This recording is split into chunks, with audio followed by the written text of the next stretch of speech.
आज के इस एक्सप्लेनर में एक बेहद ही दिलचस्प और ज्ञानवर्धक यात्रा शुरू होने जा रही है। डेस्कटॉप हार्डवेयर के उन हिस्सों से जिन्हें छुआ जा सकता है, कोड की उस अदृश्य और सूक्ष्म दुनिया तक, और अंत में कंप्यूटिंग के उस विशाल प्रभाव तक जो हमारी पूरी पृथ्वी को प्रभावित करता है। इस सफर में हम ये समझने की कोशिश करेंगे कि इस मशीन ने आधुनिक दुनिया की नींव आखिर कैसे रखी। ठीक है, तो चलिए इसमें गहराई से उतरते हैं। लगभग 5 कंप्यूटर। सुनकर थोड़ा अजीब लगता है ना? IBM के बॉस थॉमस वॉटसन का ये उद्धरण इतिहास की सबसे बड़ी गलत भविष्यवाणियों में गिना जा सकता है। 1940 के दशक में उन्हें लगा था कि पूरी दुनिया का काम सिर्फ 5 कंप्यूटरों से चल जाएगा। बेशक उस वक्त कंप्यूटर कमरे जितने बड़े होते थे और सिर्फ भारी भरकम वैज्ञानिक गणनाओं के काम आते थे। लेकिन अगर आज से इसकी तुलना करें तो बात बिल्कुल उलट है। आज स्मार्टफोन और स्मार्ट गैजेट्स को मिलाकर पूरी दुनिया में 5 अरब से भी ज्यादा कंप्यूटर एक्टिव रूप से काम कर रहे हैं। इस पूरे विषय को आसानी से समझने के लिए हमने इसे एक जूम इन और जूम आउट रोडमैप में बांटा है। हम 4 मुख्य पड़ावों से गुजरेंगे। पहला, भौतिक मशीन। दूसरा, 0 और 1 की भाषा।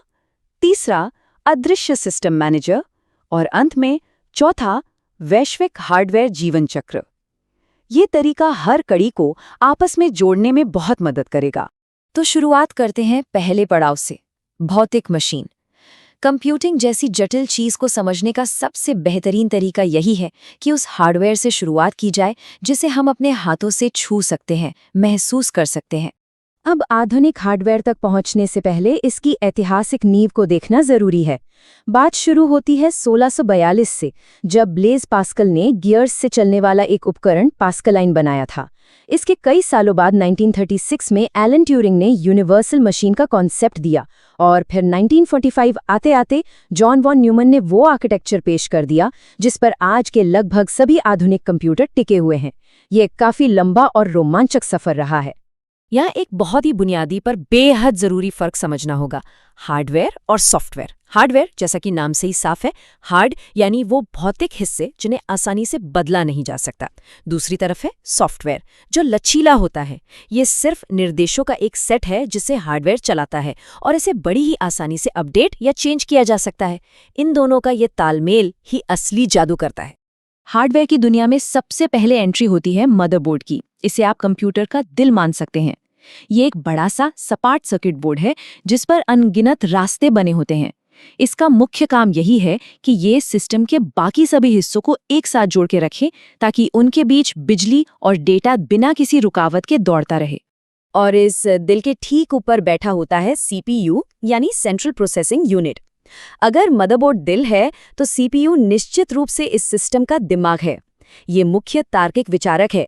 कीबोर्ड पर एक छोटा सा शब्द टाइप करने से लेकर कोई हैवी प्रोग्राम खोलने तक हर एक निर्देश को डिकोड करना और उसे पूरा करना इसी की जिम्मेदारी होती है। लेकिन जब बात विजुअल्स यानी ग्राफिक्स की आती है तो वहां एंट्री होती है GPU की। अगर CPU एक तार्किक विचारक है तो GPU किसी कलात्मक चित्रकार की तरह काम करता है। हाई एंड वीडियो गेम्स खेलने हो, 3D रेंडरिंग करनी हो या वीडियो एडिट करने हो, GPU को खास तौर पर एक साथ होने वाली इन जटिल गणनाओं को तेजी से करने के लिए ही डिजाइन किया गया है ताकि ग्राफिक्स एकदम स्मूथ और क्लियर दिखें। अब इस बारे में जो बात सबसे ज्यादा दिलचस्प है वो ये है कि ये डेटा स्टोरेज के पूरे कन्फ्यूजन को बड़ी आसानी से सुलझा देता है। हार्ड ड्राइव को एक बड़े स्टोरेज गैरेज की तरह देखा जा सकता है, जहां ढेर सारा सामान या डेटा परमानेंटली रखा जा सकता है, लेकिन वहां से कुछ ढूंढ कर लाने में थोड़ा समय लगता है।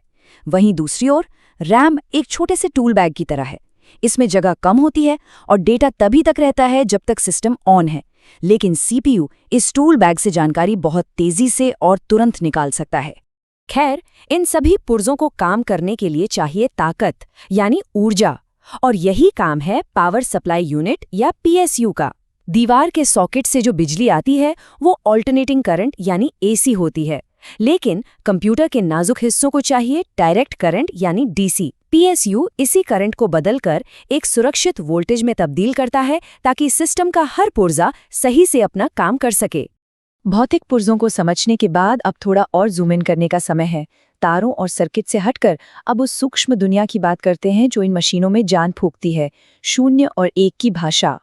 और ये बहुत ही शानदार ढंग से दर्शाता है कि कंप्यूटर आखिर संख्याओं को समझते कैसे हैं। इंसान 10 के आधार पर चलने वाले दशमलव प्रणाली का इस्तेमाल करते हैं, पर कंप्यूटर वो बाइनरी सिस्टम का उपयोग करते हैं जो सिर्फ 0 और 1 पर चलता है। यहाँ हर पोजीशन 2 की घात को दिखाती है, 1, 2, 4, 8 और इसी तरह आगे। अब अगर 9 लिखना हो तो बस 8 की जगह पर 1 और 1 की जगह पर 1 रख दिया जाता है और बाकी सब 0। तो कंप्यूटर के लिए 9 बन गया 1001। है ना मजेदार? इसी सिंपल लॉजिक से हर तरह का डेटा प्रोसेस किया जाता है। डेटा को प्रोसेस करने के साथ साथ उसे सुरक्षित रखना भी उतना ही जरूरी है। यहीं काम आती हैं गुप्त भाषाएं, जिन्हें साइफर कहा जाता है। सीजर साइफर इसका एक बहुत ही ऐतिहासिक और बेसिक उदाहरण है। इसमें मैसेज को छिपाने के लिए वर्णमाला के अक्षरों को आगे या पीछे खिसका दिया जाता है। पॉजिटिव नंबर अक्षरों को दाईं ओर खिसकाता है और नेगेटिव नंबर उन्हें बाईं ओर। आज के एडवांस्ड एन्क्रिप्शन की नींव कुछ ऐसे ही तरीकों पर टिकी है। बाइनरी कोड और गुप्त भाषाओं की इस दुनिया से बाहर निकलते हुए अब बात करते हैं उस सॉफ्टवेयर की जो हार्डवेयर और एप्लीकेशंस के बीच एक पुल का काम करता है। ये है कंप्यूटर का अदृश्य सिस्टम मैनेजर, जिसे हम ऑपरेटिंग सिस्टम कहते हैं। तो सबसे अहम बात यह है कि बिना ऑपरेटिंग सिस्टम के कंप्यूटर सिर्फ प्लास्टिक और धातु का एक खाली डिब्बा है। यह एक मजबूत नींव की तरह काम करता है।